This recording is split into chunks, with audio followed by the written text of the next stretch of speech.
Hey guys, welcome back. So as you are aware, I love dealing with subject to properties. I love acquiring them, having a homeowner agree to transfer ownership, put it into a trust, lease out the property, maybe do it as a lease option or rent to own.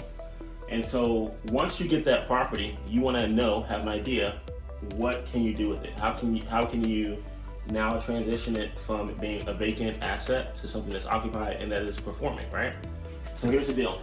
It boils down to you advertising. You have to advertise that property. If, just like with anything else, any other business, if you don't advertise, if no one knows about your opportunity, no one knows about your product, no one knows about your service, well, how can you recruit or gain more people to be a part of it, right? So the first thing that you're gonna do, and I have it in reverse order actually. First thing you're gonna do is you are actually gonna go ahead and purchase Bandit signs. Now, if you want to buy Bandit signs in bulk, go to a website called dirtcheapsigns.com, dirtcheapsigns.com.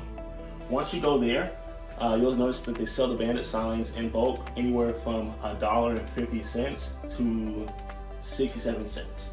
So if you order a minimum amount of 50 Bandit signs, it's going to cost you $1.50 per Bandit sign, at least as of the last time that I checked. Okay, you're going to order that sign. You're going to get a marker. You're going to make sure that you have the Bandit signs that have the stakes in them. All right, make sure it's the H stakes. So this is what an H stake looks like, and the Bandit sign goes on that top piece there. Okay. Next, once you have your Bandit sign, you're going to put your particular message. Now, in a later video, I'm going to show you guys the exact messaging that I use on the Bandit signs to entice drivers or people who are walking on their sidewalks or the side of the street to take action and actually call you. You want to put your Bandit sign in high traffic areas. High traffic areas. Put one, of course, on the property. Put one maybe in the opening of the development or neighborhood. Put one on the median. Put one near a school, right? High traffic areas. Don't put it in front of the school, right, where they can't open the door. But put it on the corner, right, where you normally would see signs. Where you would see signs if it was a polling area for political office, right? Same thing. You want to go ahead and put that sign near stores. I'll tell you some of the best stores to put your signs near are Lowe's and Home Depot, Menards, and other hardware stores. Perfect place to put there, all right? Why?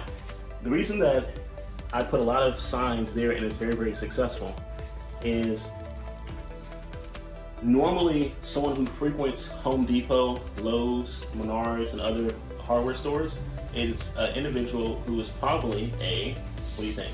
A contractor. And believe it or not, contractors, most of them, successful contractors, make a large amount of money.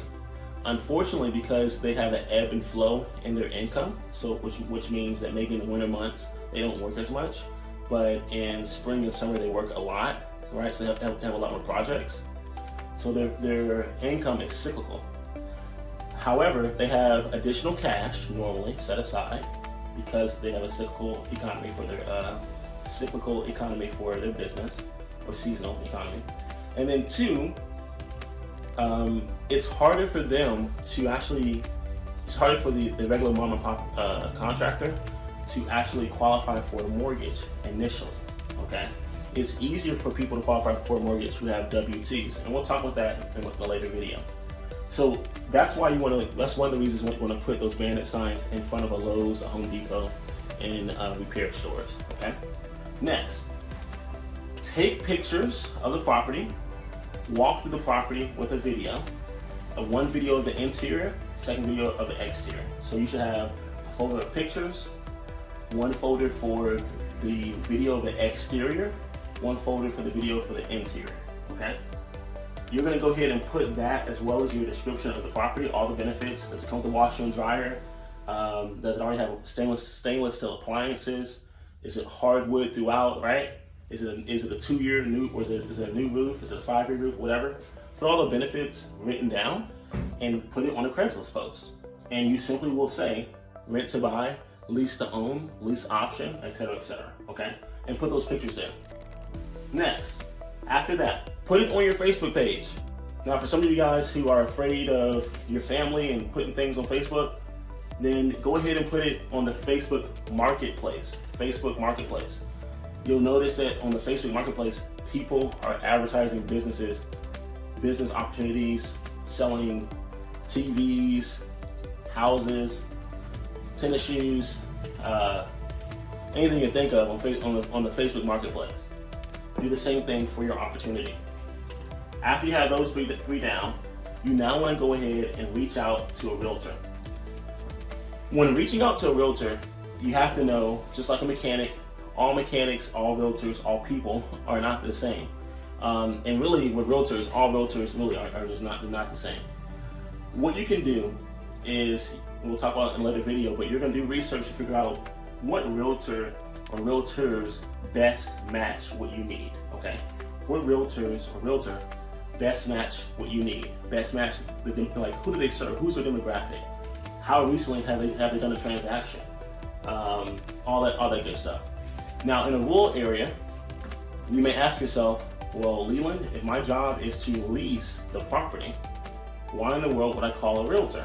And I would say to you simply, if you've ever been to California or New York or Florida or a lot of other major cities, you'll notice that professionals that have money tend to hire realtors to find places for them to lease or rent.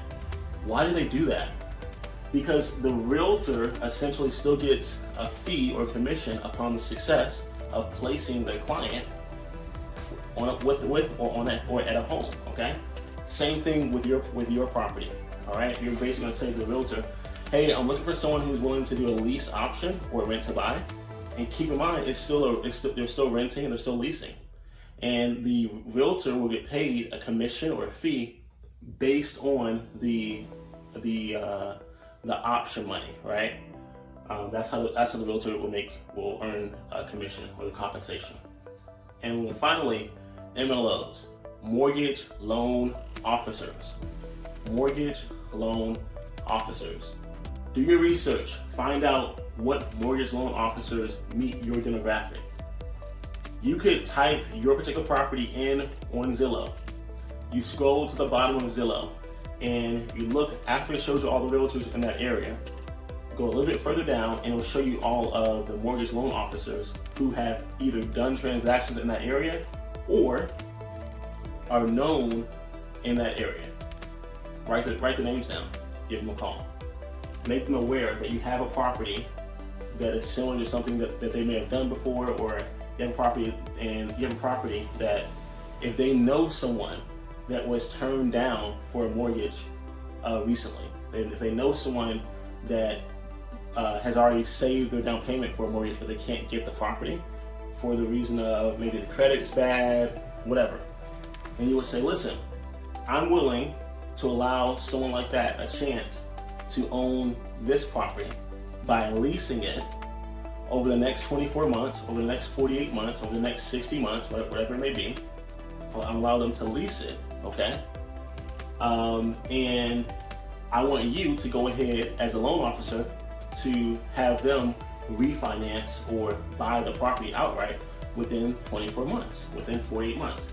That's perfect for a mortgage loan officer. Why? Because that's a lead in their pipeline that will flourish, grow, develop, and be a success 12 months down the road, 6 months down the road, a year, 5 years down the road. So it's good to reach out to at least 5 mortgage loan officers in the demographic of people that you're searching for. 5 for realtors, once again, in the demographic that you're searching for. If your property, here's what I mean by that.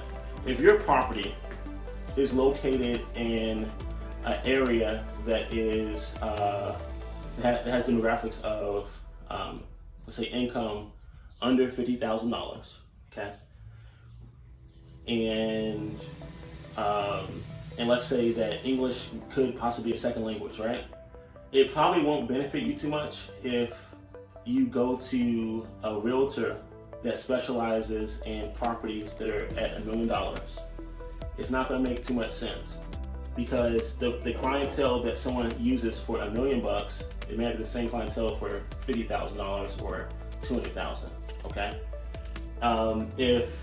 if your idea is to help people that maybe look like you or don't look like you, and maybe they speak a different language, it doesn't help if you look for a realtor that doesn't speak 3 languages. Well, how are you going to reach that market?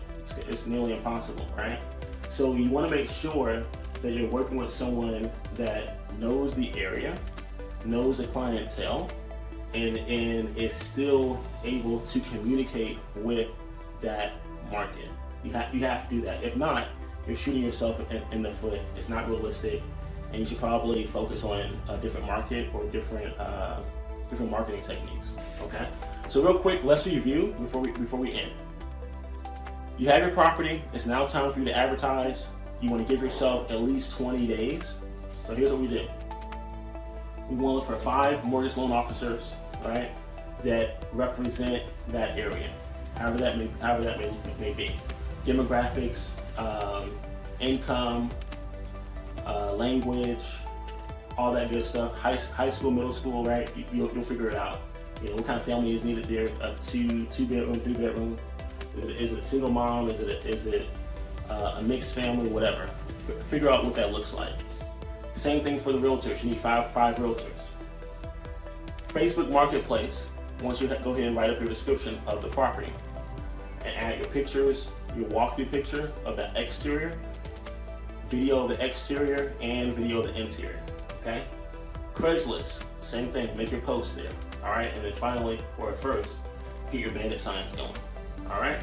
That's it. Thank you so much for your time, and I'll see you on the next video.